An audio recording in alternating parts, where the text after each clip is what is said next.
하나님이 범죄한 전사들을 용서하지 아니하시고 지옥에 던져 어두운 구덩이에 두어 심판 때까지 지키게 하셨으며. 아멘. 네, 하나님의 사랑이라고 하는 것은 하나님의 이 공의를 초월하지 않습니다. 말하자면 여러분, 예수님이 십자가에 피 흘리신 이유가 뭔가요? 그냥 구원하시면 되지 않습니까? 그냥 죄 없다고 하고 괜찮다고 하고 눈 감아주시고 넘어가면 되지 않습니까? 근데 왜 십자가에 피 흘려서 우리의 죄를 대속해 주시나요? 그냥 하나님의 공의예요. 눈 감고 넘어갈 수가 없다는 것입니다. 모른 척하고 사랑할 수가 없다는 거예요. 그래서 하나님의 사랑이라는 것도 이 공의가 있어야 사랑이에요. 무조건 덮어놓고 그냥 다 잘했다고 해주고 다 괜찮다고 해주고 그렇게 되지가 않습니다. 그래서 우리의 모든 죄는 십자가의 보혈로 정결함을 받았음을 우리는 믿습니다. 머리털보다 더 많은 죄들, 우리의 모든 옛죄들은 이제 머리털 하나도 남지 않고 깨끗함을 입었습니다. 할렐루야. 그리고 이제 우리가 주 안에서 행하는 모든 일들도 하나님의 공의에 따라서 하나님의 뜻을 행하는 자는 칭찬과 영광과 존귀가 주어질 것이고, 하나님의 뜻을 저버리고 또 세상을 짝하여 사는 자들은 이 매를 맞는 거예요. 그날에 매를 맞는 사람들이 있어요. 뭐 지옥에 던져지진 않겠지만 지옥에 던져지는 그리스도인이 있다는 것은 맞지 않습니다. 예수 믿는 모든 사람들은 구원을 받아요. 그러나 예수 믿는 모든 사람들이 구원을 받지만 불 가운데 얻는 것 같은 구원도 있을 것이라고 성경은 기록하고 있습니다. 마지막 날에는 이 모든 그 사람이 행한 모든 일이 이 불시험을 통과할 것인데, 이 나무나 뭐 잎이나 뭐 이런 것들로 자기의 신앙생활을 했던 사람은 그게 다 불타 없어진다는 것입니다. 내가 뭐 한 줄 알았는데 남는 게 없는 거예요. 내가 하나님 앞에 뭐 이것도 하고 저것도 했다고 생각했는데 다 없어지고 마는 거예요. 여러분, 이스라엘아 들으라, 주 너희 하나님은 유일한 분이시라고 했습니다. 그분만을 사랑해야 돼요. 하나님만이 하나님이셔야 됩니다.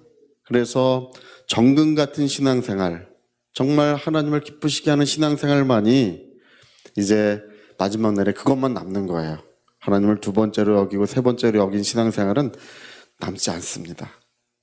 하나님을 첫 번째로 여기고 가장 존중한 사람들의 신앙생활만 이제 정금 같은 것으로 남겨지게 되어 있습니다.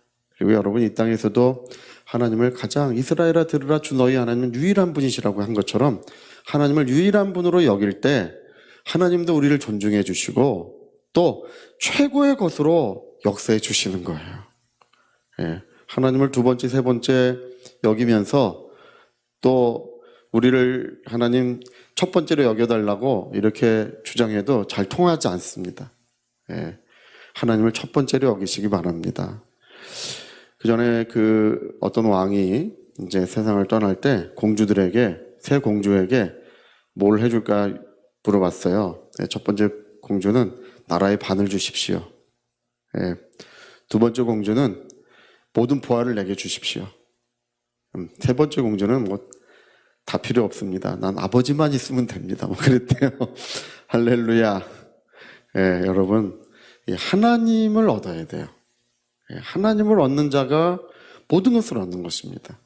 그래서 여러분, 우리가 하나님으로 충만하고 그래, 우리 말라기서의 말씀이 그거 아닙니까? 말라기서의 말씀이 예배를 드려요.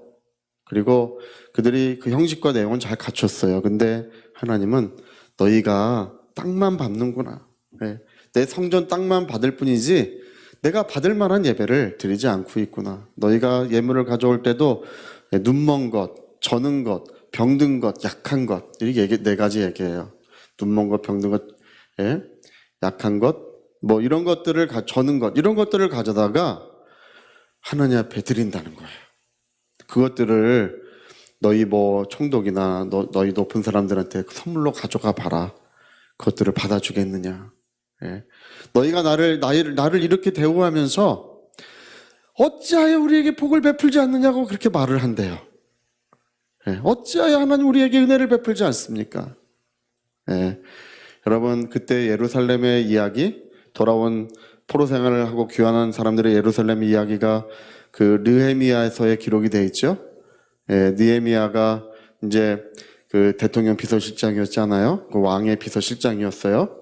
근데 하나냐, 그 형제인 하나냐가 예루살렘 지역에 갔다 왔어요. 갔다 와가지고 하나냐한테 물어봐요. 야, 우리 민족이 잘 있느냐? 포로 됐다가 이제 귀환했는데 거기서 잘 살고 있느냐? 이렇게 물어봐요. 그랬더니 그 성문은 무너지고 약탈을 당하고 심지어 죽임을 당하고 있습니다. 그래서 느헤미야가 금식을 하면서 기도를 하면서 눈물을 많이 흘렸어요. 그래서 느헤미야가 총독으로 파견돼서 예루살렘을 회복시키는 이야기, 그게 느헤미야서죠. 여러분, 왜 그렇게 약탈을 당하고 성문은 무너지고 왜 이렇게 죽임을 당하는가? 말라기서에 써 있어요. 너희는 땅만 밟을 뿐이다. 이스라엘의 보호자가 어디 갔느냐고 말한다는데 우리를 왜 보호하지 않습니까? 하나님 우리를 왜 지켜주지 않습니까? 말하는데 너희는 나를 경외하지 않고 있다. 여러분, 하나님은 그걸 보시는 거예요. 우리의 예배가 하나님이 받으실 만한 예배인지, 우리의 기도가 받으실 만한 기도인지 그걸 알아보고 계시는 거예요. 그래서 말라기야 4장에 어떻게 되어 있습니까? 하나님을 경외하는 너희에게는 의로운 해가 떠올라서, 그렇죠, 치료하는 광선을 바라르니 외양간에서 나온 송아지가 뛰노는 것처럼 마음껏 뛰놀게 된대요. 할렐루야. 왜 보호하지 않습니까? 하나님을 경외하는 자, 그를 보호하시고, 또 하나님을 사랑하는 자, 그를 모든 만물을 일으켜서 그를 도와주시는 거예요. 그래서 우리 성경은 하나님을 사랑하는 자, 그 뜻대로 부르심을 입은 자들은 모든 것이 협력하여 선을 이루느니라고 되어 있죠. 그리고 로마 고린도전서 2장에는 하나님을 사랑하는 자들을 위하여 예비하신 것은 눈으로 보지 못하고 귀로 듣지 못하고 마음으로 상상조차 하지 못한 것들을 하나님을 사랑하는 자들을 위하여 예비하고 계신다고 했습니다. 할렐루야. 그런데 하나님을 그저 이 세 번째, 네 번째, 어쩌면 끝에돌이, 내가 물질 쓰다 남으면 좀 드리고, 또 시간 남으면 좀 와서 봉사하고, 뭐 이렇게 하나님을 끝에자리에 둬요. 끝에자리에 두니까 그러면서 하나님 나에게 은혜를 베푸십시오, 복을 베푸십시오, 이렇게 기도를 하는데, 하나님의 공의는 하나님을 유일한 분으로 알고 하나님을 으뜸으로 아는 자들에게 하나님도 그를 으뜸으로 여겨주시는 것이 하나님의 공의라고 되어 있습니다. 오늘 여기 우리가 읽은 이 말씀은 4절부터 뭐하며 이렇게 쭉 나와요. 첫 번째가 이제 범죄한 천사들에 관한 이야기가 나오는데요. 여기 범죄한 천사들에 관한 이야기가 에스겔서 28장, 이사야서 14장에 기록이 되어 있어요. 이 두로라고 하는 나라, 원래는 티루스라고 하는 곳인데, 두로, 시돈 이런 말을 성경에 이제 우리가 이제 보고 베니게라는 말도 봐요. 베니게, 똑같은 지역이에요. 근데 이 지역은 옛날에 무역을 해가지고 엄청난 막대한 불을 쐈어요. 이 지역은 아주 황금이 넘쳐났던, 그래서 두로왕 하면 황금으로 자기를 두르고 있던 사람이 이제 두로왕이에요. 뭘로 두르고 있었다고요? 황금으로 두르고 있었다. 이 두로왕이.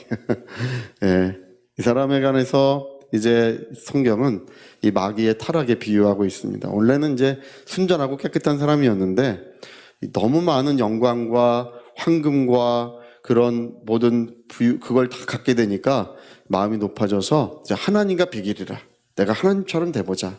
그래서 자기의 지혜와 영광을 더럽혔던 그 두로왕의 이야기, 이제 그것이 이제 기록이 됩니다. 여러분, 이것을 마귀의 타락에 비유하고 있는데요. 오늘 저 하늘에서 우리가 사는 이 세상이 지음받기 전에 저 영원한 세계인 하늘에서 천사들의 범죄가 있었다는 거예요. 그러나 하나님은 그들을 용서치 아니하시고 그들도 다 심판하셨고, 또 옛세상에 옛세상에 죄가 관영할 때 물로써 심판하셨고, 소돔과 고모라 이야기, 이게 세 번째 나와요. 소돔과 고모라가 이렇게 범죄했을 때 하늘의 불로써 그들을 심판하셨지 않느냐. 하나님의 심판이라는 것은 반드시 있다는 것입니다. 그래서 범죄치 말고 할렐루야, 예, 우리가 거룩하게 사는 거 억울하게 생각하지 마시고요. 아유, 내가 옛날에 그냥 내가 신앙 양심에 좀 찔려가지고 안 했어. 예, 그거 내가 그냥 좀 했으면 부자 될 수 있었는데, 부자 되면 뭐 할 거예요? 할렐루야. 쉬고 깨끗한 새포 입는 게 더 좋은 거예요. 여러분, 자기 신앙 양심을 더럽히지 마시고, 세상에 뭐 좋다고 여러분 악인의 형통함을 부러워하지 말라고 했습니다. 어떤 사람 뭐 잘됐다 그런 거 부러워할 필요 없습니다. 우리 나중에는 만민이 부러워하는 그 영광과 존귀를 하나님이 우리에게 옷 입혀 주실 것입니다. 믿음을 지키시고, 그리고 하나님을 으뜸으로 여기시는 신앙생활 하시기를 부탁드립니다. 교회에 뭘 하더라도요, 교회에 있으면 뭐 좀 주워다가 놓지 마세요. 할렐루야. 뭘 주워다가 자꾸 그렇게 가져오는 분이 있어요. 그런데 교회에서는 이거를 안 쓰기가 어려워요. 왜냐하면 주워오신 분도 또 성의가 있잖아요. 주워오신 분의 성의가 있으니까 그래도 다 갖다 놓고 써야 돼요. 근데 그러지 말고 좋은 것으로 가져오세요. 할렐루야. 제발 좀 그렇게 좀 하세요. 그래야 그 가정도 규모가 있어지고 모든 것이 부족하지 않은 그 모든 것이 구색을 맞춰주시는 하나님의 그 은혜가 그 가운데 이루어지는 거예요. 주워다 놓으면 집에도 주워온 것만 하나님이 주실 줄 믿습니다. 주워다 놓지 마세요. 여러분, 우리가 하나님을 사랑할 줄 알고 하나님을 잘 이렇게 공개할 줄 아는, 하나님을 기쁘시게 할 줄 아는 신앙생활 가운데 오늘 영광스러운 임재, 하나님의 영광스러운 복이 우리의 영혼과 가정에 충만하게 되는 것입니다. 은혜가 있으시기를 예수님으로 축복합니다. 자, 우리 같이 한번 기도하시겠습니다. 우리 한번 기도하실 때 하나님은 나의 첫 번째, 나의 최고봉, 하나님보다 더 사랑하는 것이 있으면 안 된다고 했습니다. 그것이 부모나 또 자식이라 할지라도 주님보다는 더 사랑하면 안 된다는 것입니다. 주님은 나의 첫 번째요, 나의 최고봉. 옛날에 이용도 목사님은 첫 번째도 예수요, 두 번째도 예수요, 세 번째도 예수라고 했습니다. 예수님, 자, 우리 위하여 통성으로 기도하시겠습니다.